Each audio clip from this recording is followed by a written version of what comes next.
পোলাও পোলাও রানবা নাকি হলো এমনি ভাত রানবা? এমনি না, পোলাও। পোলাও। তো পোলাও রানবা এর মধ্যে ইকো ওই যে সাদা এলাচ দারচিনি খেয়ে দিছা। আর পোলার চালের মধ্যে ভালো তার হিসাব তো হবে, নাহলে তো আর পোলার চাল স্বাদ হবো না এবার। তারপর কি উপলক্ষে, জন্মদিন নাকি বিয়ে অনুষ্ঠান, কিসের অনুষ্ঠান? পোলাও রান্না কি কার? ও, এই জন্য পোলাও রান্না।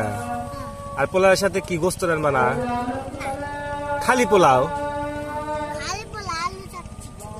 আলু চচ্চড়ি দে পোলাও, এটা হইলো। ওই তো ওই জায়গায় বেড়া, ওই যে বেড়া আছে, একটা বেড়া ধরে নিয়ে যায় না গোস্ত। তাহলে খালি খালি পোলাও দিয়ে তো কাম হবো না,